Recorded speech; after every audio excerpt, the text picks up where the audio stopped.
Hi, what's up you guys? That was a weird intro. So today I have a little bit of time, so I figured I would do something that I have not done in a while. First things first, I curled my hair, and the reason for that was because I was kind of just like feeling down about my hair. So I was like, let's do this, like let's curl it. Let's get this bread, you guys, let's get it. So I curled it, and then I was like, okay, I have a little bit of time. What if I need some makeup to celebrate this look? And what I also wanted to do was I wanted to film a Q&A video. Now I know Q&As are kind of seen as lazy YouTuber content, but one, I'm not that famous to be considered lazy. Two, there's been a lot of questions that you guys have asked me, a lot of questions, and I have not answered them because I have not been on YouTube in a while. So I figured I would kind of go through some of you guys' most recent questions, answer a few, do my makeup at the same time. I'm not gonna do a lot of makeup because I have martial arts right after this, and it's literally all gonna come off. Like this hair is gonna come down, like my makeup's gonna sweat off, it's gonna be fine. But I do want to kind of celebrate the occasion of like looking cute, you know? Without any further ado, let's get right into it.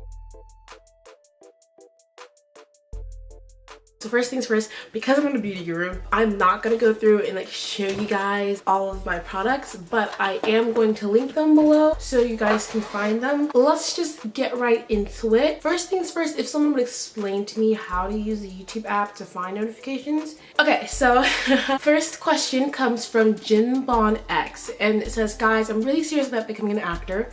I'm currently 15. I can't find a video on how to become a teen actor that's serious. I don't want to act on Disney Channel or funny family movies. I want to be an actor who's in action films and such. I really look up to Natalie Portman. I want to be like her. She started at such a young age. Okay, this is a great question, and not to toot my own horn, but it kind of reminds me of myself when I started out. Disney Channel was like super exciting, and it's kind of like how I sort of like started YouTube. It was like talking about Disney Channel a lot, but for me, Disney Channel was always just kind of like, oh, that's nice. I wasn't super into the whole Disney thing. Not as much because I wasn't allowed to watch it as a kid. So what you want to do is you want to become a good actor, and to become a good actor, what you need to do is you need to train. And so to train, you need to find yourself an acting class, or if you can't go to an acting class, an acting coach, watch YouTube videos, at the very least like read scripts every day, practice scripts every day. All that stuff really helps and trying to become a better actor, because what you want to do is you want to improve your skills so that way when it's time for you to audition, then you can actually start getting serious roles. And for anything, even if you're trying to be on Disney Channel, you still want to like improve your skill. And the next thing that you want to do is you want to start looking for auditions. So you want to look for short films in your local area, like small little community projects, little theater shows, little small things like that. And then from there on, you start building up your credits, you start going to your resume. And then as you start building up your resume, building up your connections in your industry, building up your roles, like you'll probably start with small roles and eventually go on to more lead roles.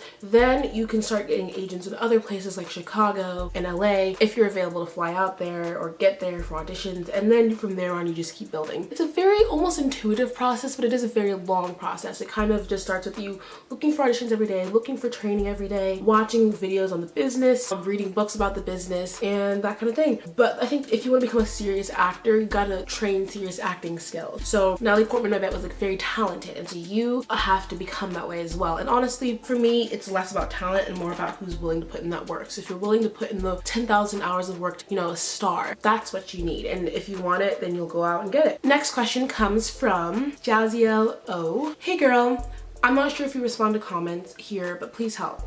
I'm part of the industry network, and this weekend is the regional showcase where people get chosen for LA. I was really excited for this opportunity, but now I feel like everything might be a scam. Should I continue? Please help, I don't want to be taken advantage of. So this reminds me of me starting out in acting. There were a lot of very questionable things that I had to encounter and endure. The first thing I would say is that sometimes things might be not necessarily be scams. Like what they're offering you is legit, but it might not really be what's helpful, or it might not be what's best for an actor, right? So you could be like, hey, is like the industry network thing a scam? And they could be like, well, no, we're not a scam because we have, you know, real managers and real people coming out here to watch you and all this stuff. So you're like, okay, well, they're not technically scamming people, so I guess it's okay. But sometimes, first of all, it's like not the best move for your career, because often what they do, they try to get as many kids as they can to fly out, to go to LA, to pay the $2,000, $5,000, $7,000. You go to LA, they're paying talent agents and managers to be there, so they don't really have a need to sign an actor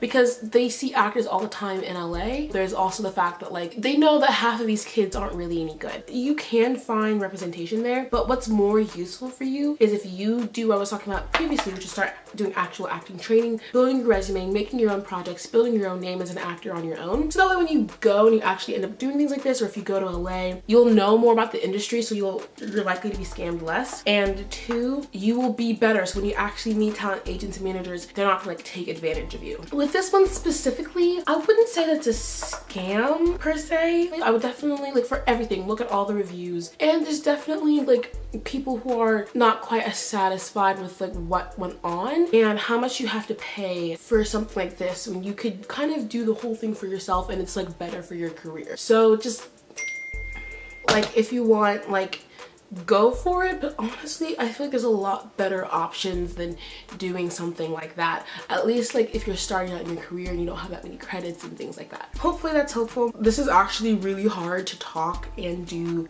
makeup at the same time, so I literally applaud a beauty guru so much. I am probably never gonna become a beauty guru. Makeup is not my passion. I just wanted to do like a cute little look for the day. This is not easy. I'm like answering y'all's questions, like I'm not totally in there because I'm more focused on like my face. I'm like looking in the viewfinder, looking at my face, and does my face look good? So I'm sorry if this video is a little bit trashy. Sweet and Sour asked, I live in a small town and our school never has plays.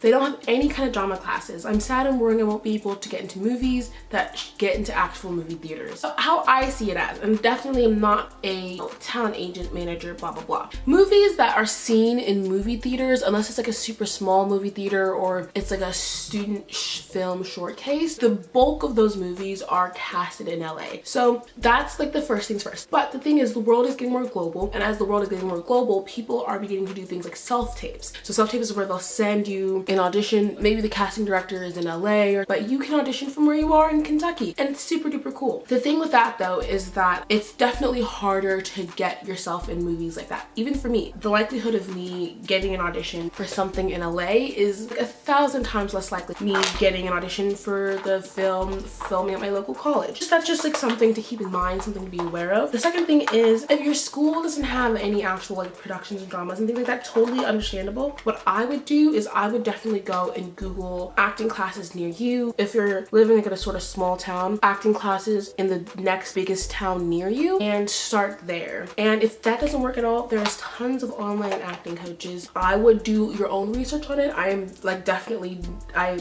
probably not the place to recommend you a bunch, but I know Eye Acting Studios is great. Could you shut up? This has been great for me. I learned a lot, and they're not coaching, but they have a lot of videos on basically just the basics of acting and a lot of different techniques for commercial, for audition, for comedy, for script analysis, like a lot of really, really good stuff. So if you want a good place to start, I would definitely start there. If you can't find like anything in your area, start with an online acting coach. An online acting coach for me, I think is better, especially I think I like it more than a class, because a class is like a bunch of other people and you do learn a lot from watching other people. Like I learn a lot from my acting class, but I also do like an acting coach who's like specifically focused on me and making sure that my career and my skill and my performance is where it needs to be, because a lot of this is about your performance. So I hope that answers your question. So Danny Ortega asked why they closed the Applause app. Why can I be on Disney Channel, and where should I put my ideas? I don't really know why they closed the Applause app. I know it's like super sad. I was pretty sad about it, not for me per se, but for you guys. But guys, you guys, Disney Channel and Disney Applause app is not the end all be all. Those are great places, but there's tons of ways. I mean, think about it. Think about like Millie Bobby Brown and I don't know, the cast of Riverdale. They're kind of a little bit older, but it's the same concept. They didn't start on Disney Channel, but they're in the same places like Zendaya and Bella Thorne, where they're like super famous and rich. I'm not saying that this is about being super famous and rich, but you guys have to kind of like open your mind a little bit and not be like so super like focused on Disney Channel. Because Disney Channel is great, but in all honesty, you have to love acting for itself and not for the fame that's gonna give you, and you have to just enjoy just doing it on your own. So the way I think about it is like, if I went to a set and I know that like 200 people are gonna see the movie, that's how I kind of like determine for myself like if I really like acting. And I do like that feeling of just like being on set and being in a movie and making videos and editing videos and writing videos, like all of that for me is like what makes it worth it for me, and not necessarily whether I'm gonna be on Disney Channel or not. So you have to be willing to put in the work, obviously, and just like don't stress out too much if you know a certain opportunity isn't there, because there is other opportunities, other ways to meet casting directors that's probably more helpful anyway. Don't be too sad about it, because there is other ways to meet casting directors. There's other ways to get to know them. You can do casting director workshops, you can do films, making your own projects, you know, going to LA, doing auditions in LA. All that stuff will help you a lot more, or at least as of now when there's no other app. I think those things are a little bit better. Rihanna Asherie, oh boy, I am so bad at this. It says, hello Marie, you probably won't see this, but if you do, I just wanted to say thank you for all your tips on helping and encouraging people to follow their dreams. Thank you very much. That's so sweet. Second off, I need advice on how to find theater casting calls on my CV. If you can reply back, I appreciate it. So this one's a super easy one. I'm just going to link videos down below because I have talked about this in other videos, a lot about how to find casting audition things. So look at the videos in the below because that will help you so much more than me just sort of reiterating it, because it might not even be as like well organized as it wasn't in that video. So hope that helps. I love you. Like, peace. You guys are the freaking best. So this is kind of less of a question, but more something I want to talk about anyway. I'm a sucker for pain. Hashtag Army says, I have my first acting audition this Saturday, but I'm so nervous. I seriously feel like sending them an email to tell them I can't make it. I know that I went to act since I was 11 years old and now I'm 16. So I decided to sign up for another audition, but I feel like I should just give up. I'm a person that's a little bit tomboyish. My audition is about finesse and how flawless your hair is. And I did mention that I don't do well with others. It's hard for me to talk in front of other people that I don't know well. So there's a lot of things I want to address here, and this will probably be my last question that I answer, but I hope these are all helpful. So the first thing you said, that they now feel like they should give up because they kind of just feel like they can't really do it. And I just wanted to say, first of all, I relate so much. It literally never gets easier. The moment right before you go into an audition room, or the moment that they call you up, or you're walking into the audition room and you're getting ready to do it, that's probably like the worst feeling slash moment ever. It's like seriously intense. It's really scary, and that's totally valid that you feel that way and that you might be scared. And for all of you guys out there who might be scared, you know, that's totally valid. So I made a video on how to deal with audition nerves. I'm gonna link up below. But the main thing is I want to tell you is that the biggest thing that I've learned over this period that I've been away is that moment where you feel like you want to give up and you don't want to keep doing something, that's the moment you want to push the most. Sometimes things feel wrong, and that's definitely like a sign that, like, you know, you need to stop what you're doing. But sometimes if it's just a fear that you're going to fail and that's what feels wrong and that's what makes you feel like you can't do it, but you want to do it so bad but you feel like you're going to fail, that's a feeling that you want to push by. And when you feel like nothing is going to work and everything's against you, that's when you need to keep going and keep pushing, because that's when you'll push past your limits and you'll do more things than you ever thought you could do. So that being said, I totally understand, totally relate. You are not alone. And in this moment, if you feel like you need to give up, or not even give up, I don't even want to say give up, because there's always another chance. As long as we're here, it's not really giving up. But if you feel like you need to take a break, you don't want to do this, you're not ready, that's totally valid, totally fine. But don't give up on the dream as a whole, because the only thing I think that stops, for example, a white belt in martial arts from a black belt, is that one of them gave up and the other person didn't. And I think for a lot of famous people, they can tell you that that's a huge part of their story, is that they gave up while a bunch of other people didn't. Now, I'm not saying that if you don't give up that you'll necessarily make it famous, and if you just keep trying, you're definitely gonna win. But I watched this video and it was really cool, and he was talking about a lot of succeeding in acting is luck, and you just have to roll the dice more than everyone else to get your shot. So that's like one aspect of it, and I could rant on about that for a long time. Another thing they talked about, that they said that they're more tomboyish, but the person in the scene was talking about finesse and hair and all this kind of like maybe more feminine things. And so I just wanted to say that's totally valid too. Especially in acting class, they always push me to play characters that don't necessarily like vibe with me, you know? For example, I'm not really an angry person. I do get angry, but I don't show my anger outwardly. So they will of course present me with that scene where I have to yell at someone or I have to be in distress, and those scenes don't come very easily to me. But the point is, one, with acting, you want to be able to learn how to transform yourself into different characters. And the only way you can do that learning is through practice, which is why you need an acting class to help stretch your skills, to help stretch you into being able to play things that aren't a part of you. The other thing is also, when you're playing a character, you have to remember that you're not playing yourself. So you have to remember that you might have a certain thing, but you're not being that person. You're not becoming someone who is tomboyish.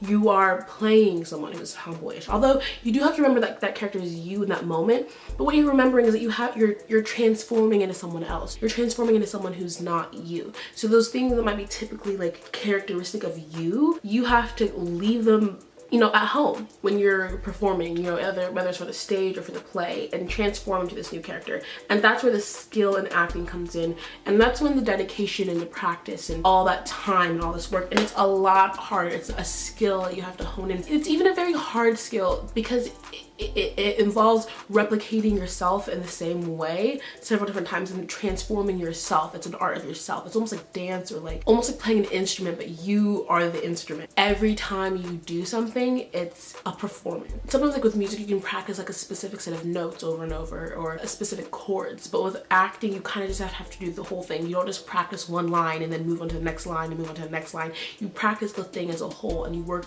on yourself from the inside out, which makes it arguably hard, very, very hard to do. If you don't get it right away, that's totally fine. That's why you need to find people who can help you, who can lead you to the next step, and practice a lot, and practice so you can get better at it, and practice so you don't let your nerves get the best. That's pretty much it. Thank you guys so much for watching this video. I'm gonna come back in a second when my makeup look is done. So I don't know if I timed this the best, but yeah, I will be right back. Okay, so this is the finished makeup look. Thank you guys so much for watching. Have an amazing day. I love you guys. I miss you guys so much. Ciao.